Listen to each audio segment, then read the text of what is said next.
ठीक है, आ जाइए।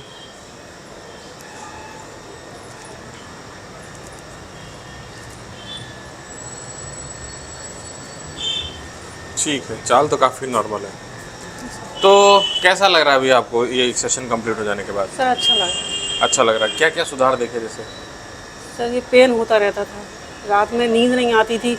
इस करवट ले जाते तो इस तरफ लेट जाते थे तो इस तरफ, ठीक है। मतलब करवट नहीं ले पाते थे। अब हाँ, आराम है सर। आप करवट अरवट ले हाँ लेते हैं ले। या चल लेते हैं आराम से? ज़रा पैर ऐसे उठा के दिखाइए। ठीक है, उठ रहा है। दूसरा उठाइए। उठ रहा है। अभी कोई दर्द तो नहीं हो रहा है इसको उठाने करने में? ठीक है, पैर फैलाइए। पैर ओपन कीजिए।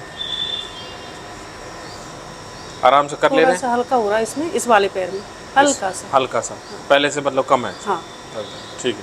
तो ट्रीटमेंट कैसा लगा आपको? सर अच्छा लगा। अच्छा लगा। क्या कहना चाहेंगे ट्रीटमेंट के बारे में, या दूसरों को क्या सलाह देना चाहेंगे? सर यही कहना चाहेंगे कि मतलब जो सर्जरी से बचना चाहिए तो ये ट्रीटमेंट सबसे बेटर है।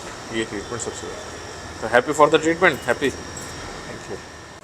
तो फ्रेंड्स, एवन की सीरीज़ में एक पेशेंट है, योर नेम?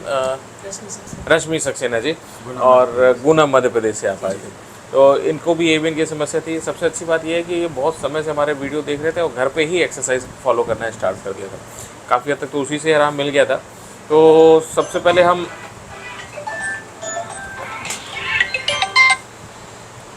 हम रश्मि जी को नमस्कार करेंगे। नमस्कार रश्मि जी। बताइए फ्रॉम द बिगिनिंग, कब वो कैसे पेन हुआ आपको और फिर क्या क्या किया? और सर मुझे सबसे पहले पता लगा था ये अर्थराइटिस था ही मुझे। तो दिसंबर में मेरी बेटी की शादी थी, तो मैंने सोचा कि मैं हर बार इंदौर जाती थी डॉक्टर साहब को दिखाने। तो मैंने कहा दिखा के आऊँ, मैंने कहा ये पेन हो रहा है और शादी में दिक्कत होगी। तो मैं दिखाने गई तो ये वाला पैर मेरा बिल्कुल फोल्ड नहीं होता था। मैंने ऐसे ही उनसे बोल दिया जाके, मैंने सर ये पैर फोल्ड नहीं होता मेरा। तो जैसे उन्होंने यहाँ देखा ना, वैसे ही वो बस कुछ नहीं बोले, बस उन्हें आर्थराइटिस के बारे में तो कुछ बोला ही नहीं। बोले आप जल्दी से जाके MRI कराइए बस। ठीक है। हाँ, और टेंशन मत लीजिए, बस MRI कराइए आप, तो इतना ही बोला उन्होंने। बस हम लोग MRI करा के देखा तो ये एवियन है। बस एवियन निकला। तो फिर है ना घर आके फिर हम लोगों ने, शादी थी, शादी के ही का मतलब उसमें, इसके बाद एक 25 दिन बाद हम लोगों ने दिसंबर में, 7 दिसंबर की शादी थी, जब 25 तारीख दिसंबर में हम बिल्कुल टोटल बेड रेस्ट पे, डॉक्टर साहब बोले वहीं लोकल में दिखाया, हड्डी से संबंधित थे, बोले आप बिल्कुल टोटल बेड रेस्ट पे आ जाइए। अच्छा। तो 2.5 महीने हमने टोटल बेड रेस्ट किया। बस एक्सरसाइज उसी के दौरान साथ- मैं वीडियो देखती रही आपके। उसी मतलब मैंने 5 दिन ही बेड रेस्ट किया होगा। 6वें दिन मैंने उसको वीडियो देखा आपका, तो मुझे ये दिखाई दिया। और भी थे पर मुझे कुछ समझ में नहीं आया। मैंने आपका उसी दिन से फॉलो किया पूरे अप्रैल तक, जब तक यहाँ आई थी। अच्छा, तो एक्सरसाइज करके क्या क्या सर सुधार मुझे दिखे? बहुत आराम मिला। मेरा ये पैर बिल्कुल नहीं जाम था, उठता ही नहीं था शुरू में, ये पैर आता ही नहीं था ऊपर, पर मैं करती रही, दर्द भी होता रहा तो भी मैं करती रही, छोड़ा नहीं मैंने, एक्सरसाइज नहीं छोड़ी दोनों टाइम। कितना परसेंटेज लगभग इम्प्रूव कर गया होगा एक्सरसाइज करके, अगर परसेंटेज में पूछें? सर 50 तो मान लीजिए। 50 50 से 50% इम्प्रूवमेंट एक्सरसाइज करके हो गया। एक्सरसाइज। अब जैसे यहाँ थेरेपी कर लिया है, तो यहाँ आपको और कैसा क्या इम्प्रूवमेंट हुआ?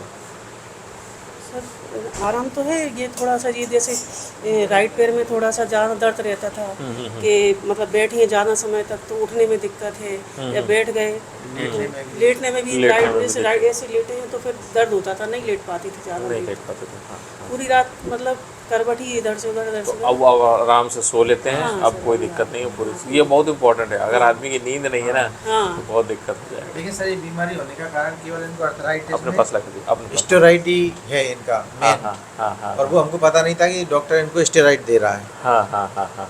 तो अर्थराइटिस के ट्रीटमेंट में भी इनको स्टेरॉइड चल रहा था, और जिसकी वजह से लेटर ऑन इनको एवियन हो गया। तो आप क्या कहना चाहेंगे? आपका भी एक्सपीरियंस माने रखता है, काफ़ी परेशान हो गए होंगे जब इनको हुआ होगा तो?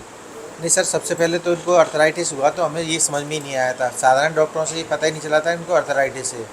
तो जगह जगह भटकते रहे। भटकने के बाद हमें जो डॉक्टर मिले तो हमको स्टेरॉइड दिया गया। हमको उससे लगा कि डॉक्टर भगवान है, और डॉक्टर को भगवान मानना स्वाभाविक ही है जब हमें आराम मिल जाता है।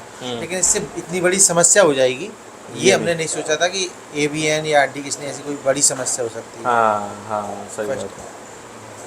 अर्थराइटिस में आराम मिलना मतलब ये चलने फिरने लगे अच्छे से, तो हमने कहा बढ़िया है। बढ़िया है सब। हाथ ऐसे हो जाते थे, बिल्कुल ले ही नहीं पाते थे सर, खुलते ही नहीं थी मुट्ठी। सुबह सुबह तो करीब 1 घंटे तक तो बिल्कुल बॉडी काम ही नहीं करती थी। अच्छा, हाँ हाँ। और जैसे बैठे हैं ना तो मैं अपने से नहीं उठ पाती थी, ये लोग पकड़े तो उठ पाती थी मैं। अच्छा। अपने से मतलब ऐसे हाथों को ये ऐसे रख नहीं पाते थे, दर्द होता था। ये अपने हाथ से ये पकड़ के तब उठाती थी मैं उठ ही नहीं पा रही थी। ये हालत हो गई। ये हालत आटा हो भी गई नहीं थी मार सर। पाती थी सर वो। आटा भी नहीं और मार पाती। बड़ा काम है तो अपने काम नहीं कर पाती थी। सही बात है, सही बात है। तो खुश हैं फिलहाल ट्रीटमेंट से? नहीं सर, सर मैं तो खुश हूँ। क्या कहना चाहेंगे जो दूसरे पेशेंट्स हैं उनको क्या सलाह दें? यही कहना चाहूँगी सर कि ये सर्जरी से बचें, ये ट्रीटमेंट लें, बेटर है। जब तक अपना ओरिजिनल हिप बचा सकते हैं ज़्यादा अच्छा। आप क्या कहना चाहेंगे? मैं चाहता हूँ कि यहाँ आने के बाद मैंने अनुभव किया है कि ये कोई हल नहीं है। जो अंग्रेजी डॉक्टर कह रहे हैं कि आप एवीएन रिप्लेसमेंट करा लें, उसके डिसएडवांटेज बहुत ज़्यादा हैं। यस। क्योंकि उससे तमाम बीमारियाँ हो सकती हैं। 10-12 साल चलने के बाद में दोबारा और बड़ी बीमारी होने की संभावना है। जैसे कैंसर भी सुना है कि कैंसर भी हो जाता है अगर अपन हिप बदलवा लेते हैं।